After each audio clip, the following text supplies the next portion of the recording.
President of the United States and Mrs. Trump.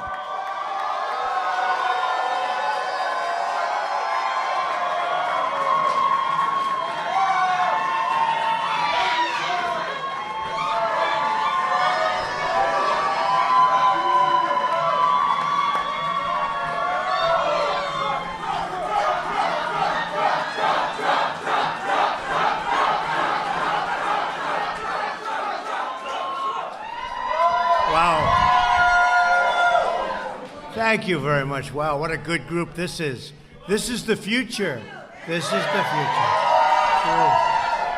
That's true. The First Lady and I are thrilled to host so many friends and pastors and government leaders, and our stage is being filled up with a bunch of winners like you, because I know you for a long time, Bob. And I want to thank you very much. Special guy, special friend for a long time. To be at the White House to celebrate African American History Month. Do you like the White House, right? This is the place, right? You know that. We're also grateful to be joined by our wonderful Vice President and Second Lady, Mike and Karen Pence. Hi, Mike. Hi, Karen. Mike, come on over here. Come on over here. Get up here, Mike. Come on, Karen. What a job they do. Today we are here to honor the extraordinary contributions of African Americans to every aspect of American life, history, and culture. From the earliest days of this nation, African American leaders, pioneers, and visionaries have uplifted and inspired our country in art, in science, literature, law, film, politics, business, and every arena of national life. The depth and glory of these contributions are beyond measure. You know it, I know it, and everybody knows it. We especially pay tribute to the African American heroes who have sacrificed in the name of freedom, equality, and dignity for all Americans. Thank you. Every citizen alive today and generations yet unborn are forever in debt of the brave souls who stared down injustice and championed the eternal cause of civil rights. We're joined for tonight's ceremony by many distinguished guests, including Surgeon General Jerome Adams. Where's Jerome? Jerome, get up here, Jerome. Come on, Jerome. Thank you very much. Hi, Jerome. Been a little while, huh? Thank you very much. Great job you're doing. I'd also like to thank all of the members of my cabinet who are in attendance. We have a lot of them here tonight, and I want to thank you very much for being here. You're doing a great job. You just take a look at our economy, stronger than it's ever been before.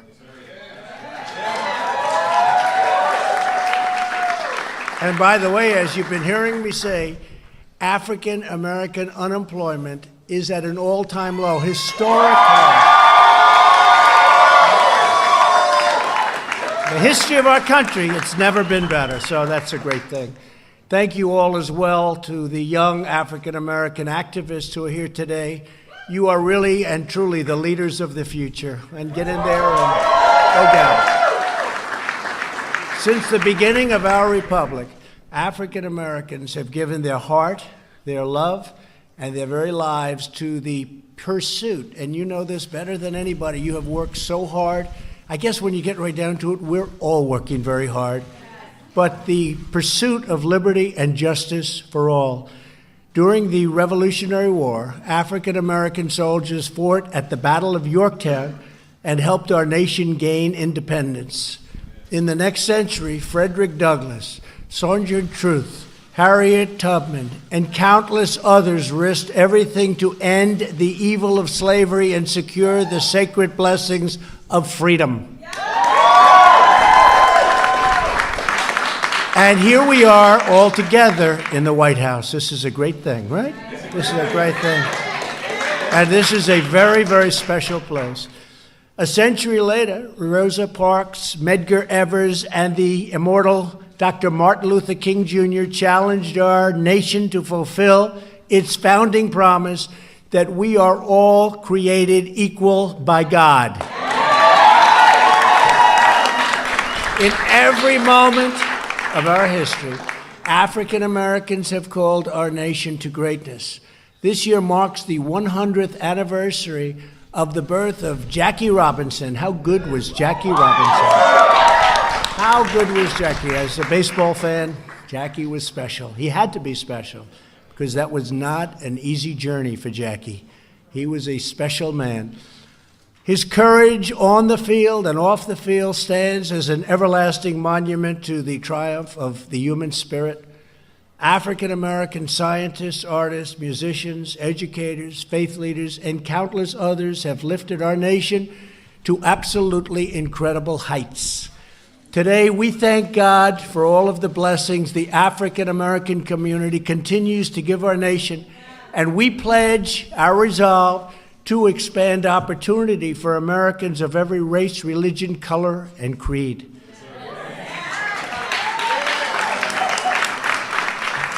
Since my election, we have created 5.3 million new jobs.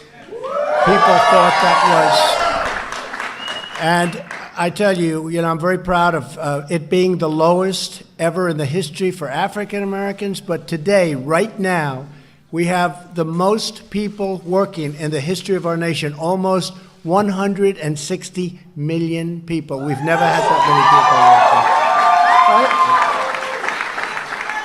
Tell me, how did they beat us on the debate stand when we say we have the best unemployment numbers ever, right? The best unemployment numbers ever and the most people working ever. The best economy, perhaps, that we've ever had. We've got a lot of things going on here, very good things. And we cut your taxes, by the way, and we cut your taxes. You're right. He said, don't ever get tired, Mr. President. I better not get tired. Under my administration, the African American poverty rate has fallen to its lowest level. And if you think about that, that's a special category. The poverty rate for African Americans is the best it's ever been, the lowest level it's ever achieved. Nearly 1 million additional African Americans have found new jobs. As a really, and I think this we can really attribute it to regulatory cuts or as a result of our tax cuts, the largest tax cuts in the history of our country. More than 8,700 distressed communities are now designated as opportunity zones. And Mike Pence was just in South Carolina, and he was talking about those incredible achievements, Karen, the incredible achievements that have been made with Tim Scott and everybody on the opportunity zone. And we're bringing in new investments and jobs to places that really needed them most, places that were forgotten. But they're not forgotten with us. Through our pledge to American workers, we've secured private sector commitments to provide 6.5 million new jobs and trading opportunities, and that also is an absolute total record. That one is an easy one by a lot. Just months ago, we passed groundbreaking criminal justice reform.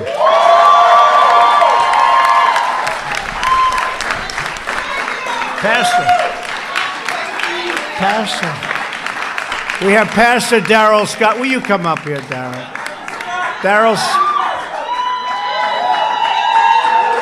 get up here.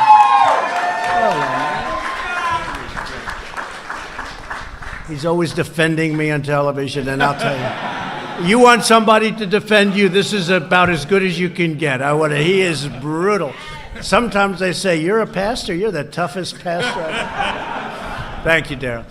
This long-awaited legislation reform, and it's really the sentencing laws, and nobody thought we could get this done. We worked with conservatives and liberals and those in the middle. We worked with a lot of people, and we got it done. Nobody thought this. They've been trying to get this done for 25 years, but we got it done. Criminal justice reform. The laws are disproportionately, as you know, they harmed African-American communities and far, far greater than anybody else. And it gives former inmates a second chance at life. We are very proud to be joined tonight by a citizen who transformed her life while in prison and is now the first woman to be released under the First Step Act, Catherine Toney. Where's Catherine?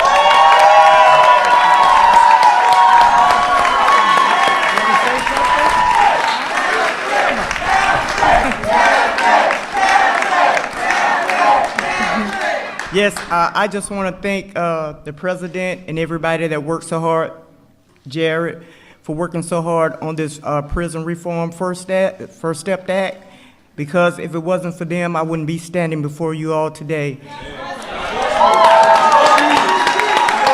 With my daughter and my granddaughter, I've been incarcerated for 16 years, and it took the president and Jared and the Can Do and the Cut 5 and everybody else to free me.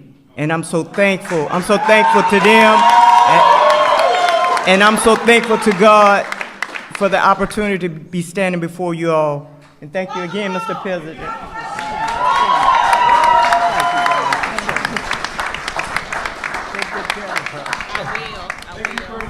That's so nice.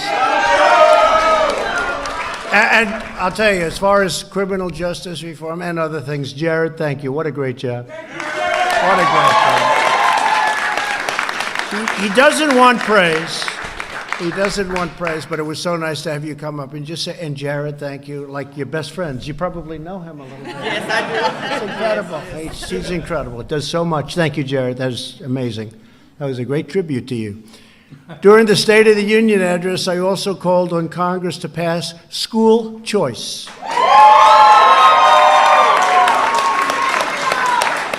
No child should be trapped in a failing school that stands in the way of their dreams. Every citizen of every background deserves a government that puts their needs first.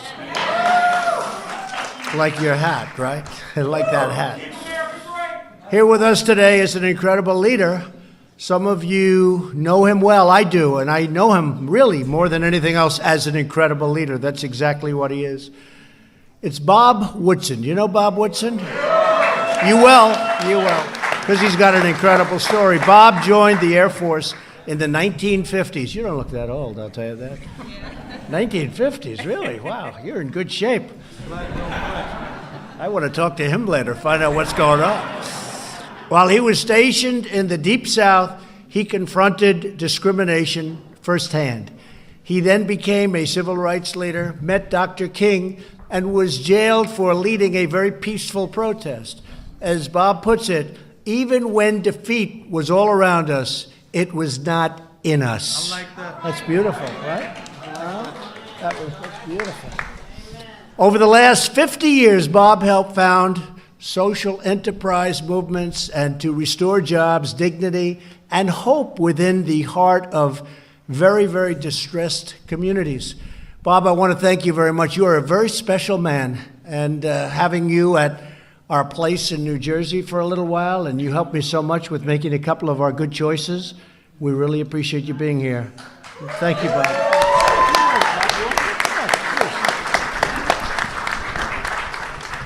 I just want to thank God and also President Trump for turning the tables over in the temples. Yeah. And attacking the status quo that is hostile to the interests of poor people. And I also want to bless you for your administration and the policies of opportunity zones and to giving low-income people an opportunity to help themselves. That's all they want. They want an opportunity to achieve, and your administration is working with us to make that happen. Thanks, you, Mr. President. Thank you. Great guy.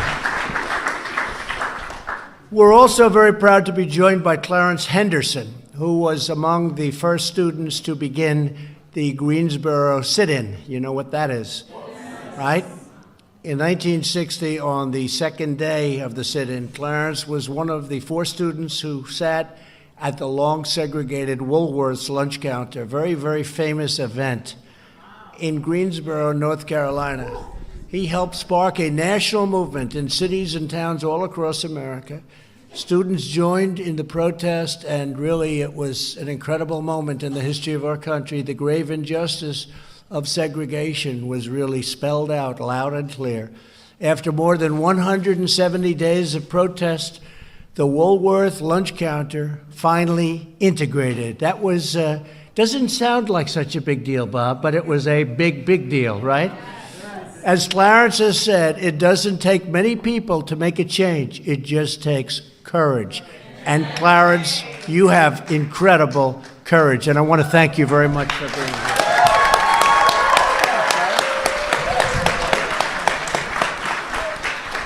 I am delighted to be here with the president. You know, Nehemiah was told by God to build a wall, and that's what you're doing. Thank you. Amen. It is indeed a pleasure to be here with you this evening and to share this great hour and this great time.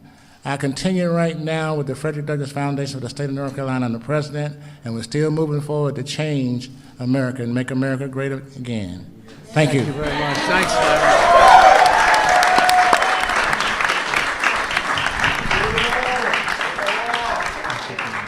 So nice.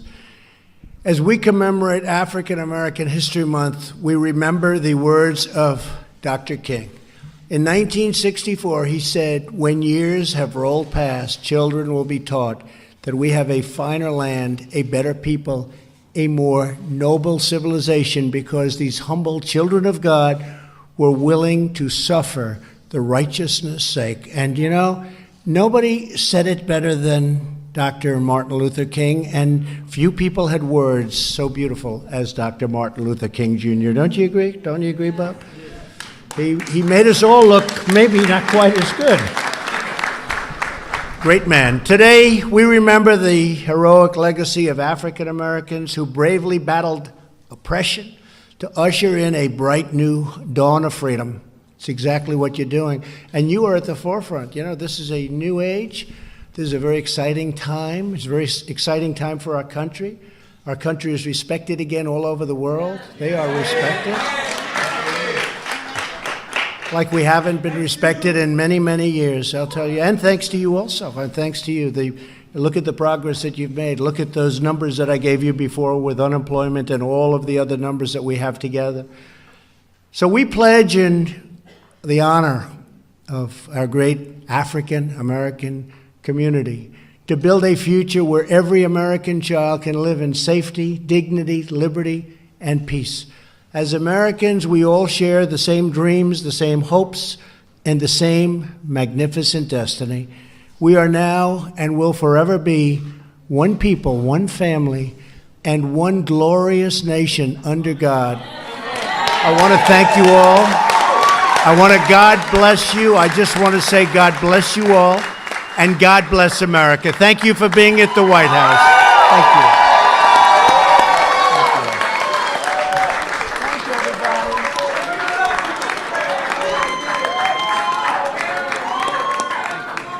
Thank you, everybody. Good.